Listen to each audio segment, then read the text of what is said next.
What's up guys, Rogue9 here, and in today's video I want to briefly discuss my thoughts on the upcoming specializations in Battlefield 1. What are they and how useful could each one be? Let's take a closer look. In case you have not heard about the specializations yet, here is a brief description. Once implemented in the game, specializations will allow you to select 3 different abilities to apply to your character to grant you subtle improvements. You will be able to pick from 7 different specializations that are common to all classes and 2 additional unique ones for each class. They are currently live on the CTE servers, and I took the time to test all of them to see exactly how they work, but of course do keep in mind that they may be updated or changed between now and their official release into the full game. So let me take you through them, starting with the specializations shared across all of the classes. Right at the top we have Flack. Incoming damage from explosions is reduced by 15%. So for instance, a hand grenade that will normally do 100 points of damage now only does 85 points of maximum damage. Although apparently it's 84. We'll call that a rounding error. How useful is this perk? I would argue that it's pretty good. Grenades and explosives are the great equalizer in Battlefield 1, and no matter how much practice you have at the game, you will frequently fall victim to the grenade spam. With this specialization active though, you can survive a close-range blast of any grenade or explosive apart from the AT mine. I can definitely foresee this becoming an essential choice to run with in any game with any of the 4 classes. So we're off to a good start already, and next we have Cover. Incoming suppression is reduced by 25%. Now I ran a side-by-side comparison of being suppressed with and without this specialization active, and I have to say if there is any difference at all in the terms of the visual suppression, it is really subtle. Of course, a secondary effect of being suppressed is a decrease in weapon accuracy, and at this point I would have to assume that most of the benefit of Cover is in the form of a reduced spread penalty rather than an improvement in the tunnel vision effect. I personally don't rate this feature particularly highly. Since the onset of the suppression effect was delayed in a patch a couple of months ago, I think that suppression has mostly become a non-factor, at least for me, and being able to avoid something that hardly affects me in any given game simply has no value. Number 3 is Quick Regen. Decrease time before out-of-combat heal by 20%. I tested this effect and it's pretty straightforward. Normally, regen starts 10 seconds after you are no longer in combat. With this specialization active though, it starts after 8 seconds. Again, this is a subtle effect, but for me, this will definitely be useful since I take every chance I can get to heal up between firefights, and having to wait 2 seconds less every time will definitely add up for me. Over to Quick Unspot, decrease length of time you are spotted by 2 seconds. 6 seconds of being spotted is not that long, but in some situations, getting that time down to 4 seconds could make all the difference. In my opinion, this one has the potential to be quite useful.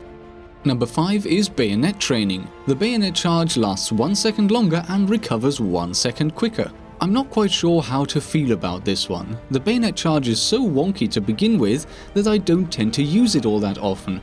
Triggering it doesn't always work, landing it doesn't always work, and really the only situation where I rely upon the charge is when going up against a sentry or a cavalry unit.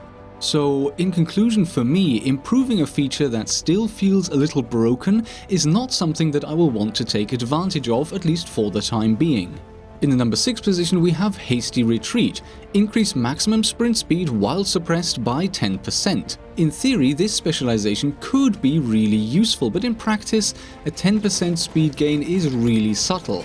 Trying to spot the difference in sprint speed when coming under fire, and even when comparing 2 clips side by side, is almost impossible, so for me, the perk will probably not make the cut most of the time. Although I do really like the idea of it. I mean, imagine you're sprinting along somewhere and suddenly your life is in imminent danger.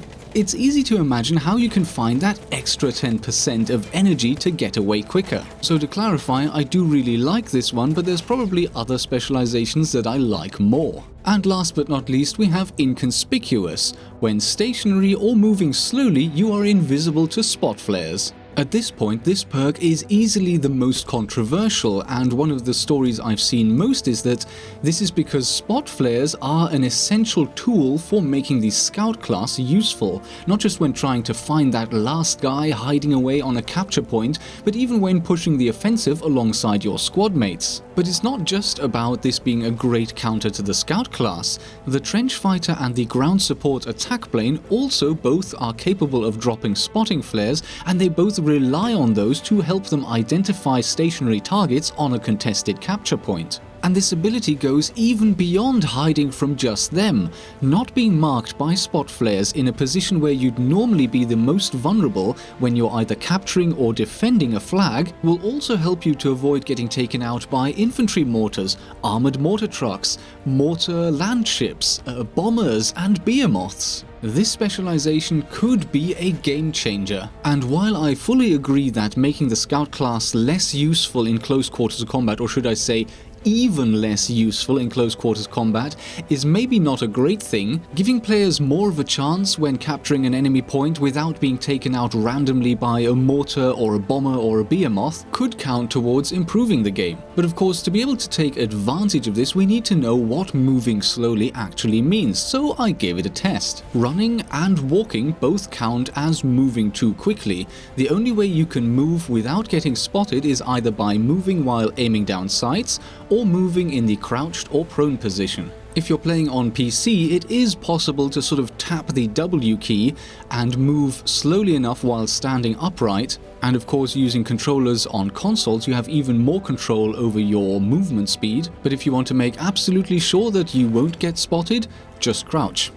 So in conclusion, out of these 7 specializations common to all of the classes, I would say that inconspicuous, Flack and quick regen will be my go-to choices in most games. But what about the ones unique to each class? Starting off with the assault class, we have Juggernaut. Your gas mask also reduces explosive damage by 15%, does stack. On its own, it's basically the same as Flack, except only active when wearing the gas mask, and when you have both perks active at the same time, a regular hand grenade will only do 71 points of max damage. So you will now be able to survive even more explosive spam, but the drawback is that you would need to be wearing your gas mask, which will reduce both your hearing and vision.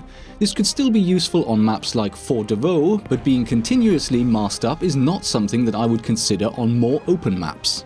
The second assault specialization is Controlled Demolition. Your TNT will now detonate sequentially. That means that with each turn of your detonator, you will now only set off one bundle of dynamite at a time, as long as they are sufficiently spaced out. I think the greatest use of this feature would again be on enclosed maps, mostly Fort de Vaux, and also in game modes where you can predict where most of your enemies will be coming from, specifically rush or operations. In situations like this, you can string out the bundles and detonate them one at a time as the enemy advances over them. Other than that though, I don't see enough value in this perk to choose it consistently over and above the other available options. It's a fun idea, but it can only work in very specific situations. And in fact, this goes for both of the assault perks, and I don't see myself using them all that much, and if I had to choose between either of them, I would definitely go with Juggernaut most of the time. Over to the medic class, and here we have Concealed Rescue. Downed squad mates within 20 meters drop smoke to cover their revival, 40 seconds cooldown. I tested this and the range is indeed 20 meters and the cooldown is indeed 40 seconds. If you're playing with a squad of players that you know and you know that you will be working together, this specialization can be extremely useful. I think that smoke is one of the most undervalued tools in the game, and having automatic smoke screens go down can make it so much easier to revive your friends and can even allow the rest of your squad to push up or get to cover more safely. That's a definite thumbs up for me on this one. The second specialization for the medic is Stimulant Syringe. After reviving an ally, you both gain a 20% boost in sprint speed for 8 seconds, does not stack. Again, a great little perk that can make those Rambo revives more viable, and giving an additional speed boost to your downed buddy gives them a better chance to get back into cover too. Both of these specializations are valuable and applicable in most games, although there may be some situations in which you might not want smoke going off constantly. For this reason, I would probably pick Stimulant Syringe more often, but both of them are definitely high up the ranks in my list of choices. Over to the support class, and here we probably have the overall least useful specializations. Unbreakable, incoming suppression is reduced by 75% when your bipod is deployed. So this is basically like cover, but more powerful and only active with a deployed bipod. Now I've already spoken about cover and how I don't really like the idea of it, and having a perk that is conditional to having your bipod down makes this even less useful. And beyond that, when you're stationary in a firefight, incoming suppression is really the least of your worries. Having the ability to continue firing your gun more accurately while under fire is worthless when you end up getting shot half a second later.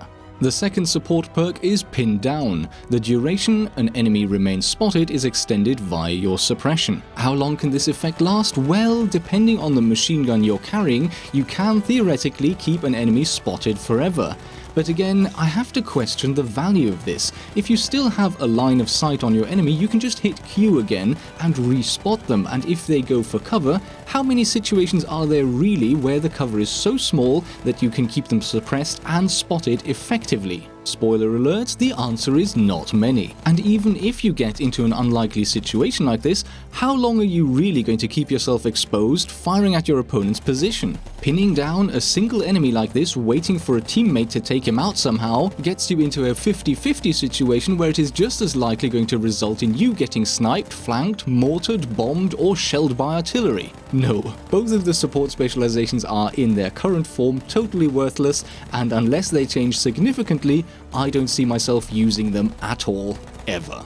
Last, and maybe from now on least, we have the Scout class. First up is Scapegoat. A decoy is automatically deployed when struck below 35 points of health by a distant enemy with 30 seconds cooldown. So this is activated anytime your health drops below 35, as long as the enemy hitting you is 50 meters or more away. Decoys are another underused tool, but I think this may be for a good reason. The scope glint, giving away a scout's position, is only present on rifle scopes with a magnification greater than 4 times, and you hardly ever see them anymore. I mean, no one uses them, since 4 times zoom is perfectly adequate in most situations. With this in mind, I would question the value of decoys in general, even when they are carefully positioned, and the ones that are dropped under fire with this perk will hardly be well positioned. All in all, I don't see a massive amount of value in this.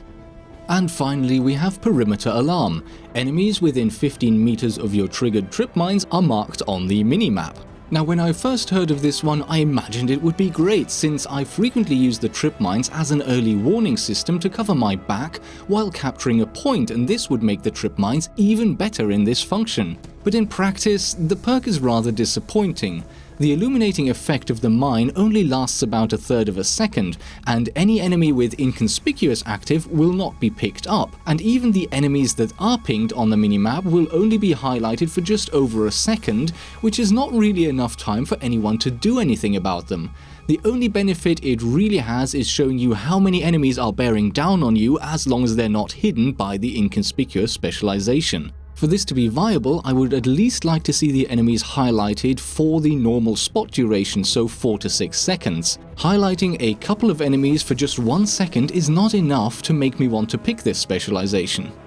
So, in conclusion, I think that these 7 common specializations are all in all pretty good, and even though I can clearly pick out my favorites, I think that they are all useful enough to make me want to consider them.